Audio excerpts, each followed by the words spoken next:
Puji nama Tuhan, kembali kita akan bersama-sama merenungkan firman Tuhan di kesempatan kali ini. Mari sebelum merenungkan kita sama-sama berdoa. Bapa yang baik, terima kasih untuk kesempatan yang kembali Engkau berikan kepada kami untuk merenungkan firman Tuhan. Engkau yang akan tolong kami, Roh Kudus yang akan terangi hati kami, supaya kami sungguh-sungguh dapat memahami apa yang menjadi firman Tuhan bagi kami pada kesempatan kali ini. Pimpin perenungan kami dalam nama Tuhan Yesus. Amin. Puji nama Tuhan, Bapak Saudara yang dikasihi oleh Tuhan. Saya akan membacakan firman Tuhan dari Roma pasal 15 ayat yang ke-13. Semoga Allah sumber pengharapan memenuhi kamu dengan segala sukacita dan damai sejahtera dalam iman kamu, supaya oleh kekuatan Roh Kudus kamu berlimpah-limpah dalam pengharapan. Pengharapan yang pasti di dalam Kristus, itu tema gereja kita di bulan Juli ini. Ketika kita bicara tentang pengharapan, kita ingat apa yang dikatakan oleh penulis Ibrani, bahwa pengharapan itu digambarkan seperti sebuah jangkar atau sauh bagi jiwa kita. Jadi jiwa kita bisa bertahan menghadapi gelombang, tidak hanyut terbawa arus ketika kita memiliki pengharapan. Pengharapan digambarkan seperti jangkar bagi jiwa kita.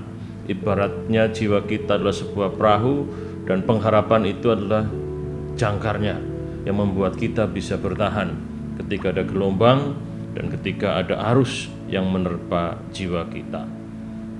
Dari hal tersebut kita melihat betapa pentingnya seorang orang percaya punya pengharapan.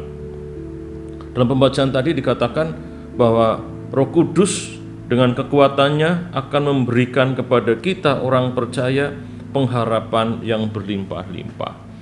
Jadi pengharapan yang berlimpah, bukan hanya punya pengharapan, tapi firman Tuhan mengatakan kita sebagai orang percaya seharusnya memiliki pengharapan yang berlimpah, dan pengharapan itu pengharapan yang pasti di dalam Tuhan. Jadi ketika kita bicara pengharapan dalam Tuhan, dalam Alkitab, itu berbicara tentang pengharapan di dalam Tuhan, pengharapan yang pasti, bukan pengharapan yang kita dasarkan pada hal-hal lain. Apakah kekuatan, apakah kemampuan, apakah harta milik, apakah orang-orang di sekitar. Pengharapan kita bukan pengharapan yang didasarkan pada hal-hal tersebut, tapi pengharapan yang didasarkan pada Tuhan, pengharapan yang pasti, pengharapan yang dari Tuhan. Dan firman Tuhan mengatakan bahwa Roh Kudus akan memberikan kepada kita semuanya berlimpah-limpah pengharapan yang berlimpah. Nah, bagaimana supaya kita bisa hidup dalam pengharapan yang pasti dan itu pengharapan yang berlimpah-limpah, atau bagaimana supaya kita bisa hidup berlimpah-limpah dalam pengharapan yang pasti? Dari ayat 13 ini kita bisa belajar supaya hidup kita berlimpah dalam pengharapan yang pasti. Yang pertama, jadikan Allah sumber pengharapan kita.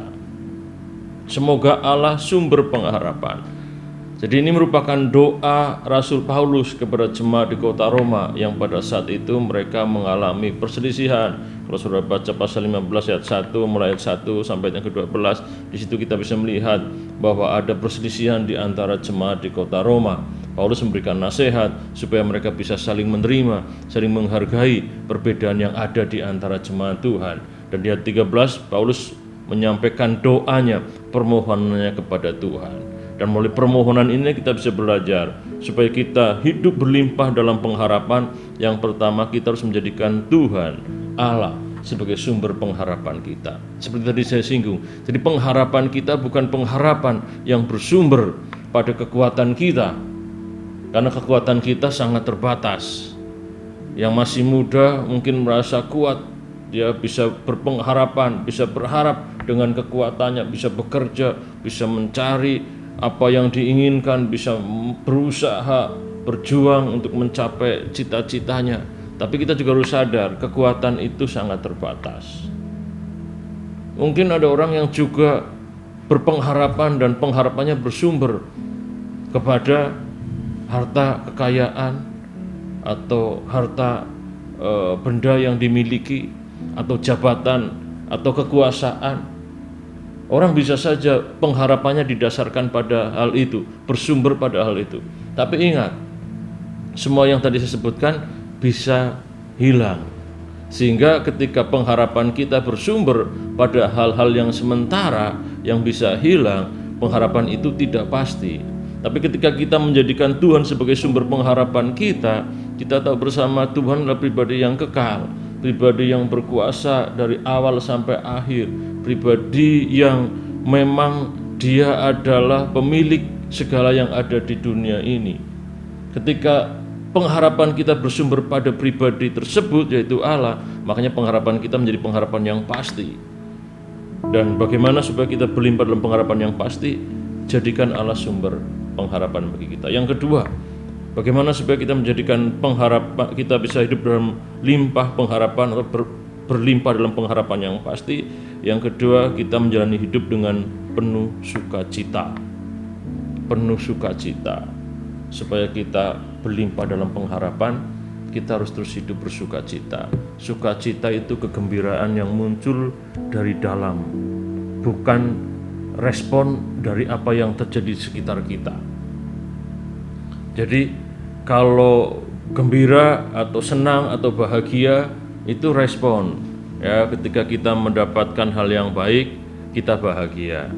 Ya, kenapa? Karena itu respon. Ketika kita mendapat apa yang kita harapkan, ya, kita mendapatkan apa yang kita cita-citakan, kita gembira. Tapi sebaliknya, ketika kita mendapatkan yang tidak kita inginkan, mungkin kita nggak bisa bergembira, karena itu respon. Tapi sukacita itu bukan respon. Sukacita itu muncul dari dalam hati. Makanya supaya kita bisa hidup berlimpah dalam pengharapan, kita harus menjalani hidup dalam sukacita. Bergembira yang muncul dari dalam hati, karena sebagai buah dari iman kita.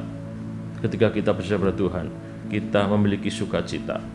Jadi yang kedua, supaya kita berlimpah dalam pengharapan yang pasti, hidup di dalam sukacita. Dan yang ketiga, hidup di dalam damai sejahtera.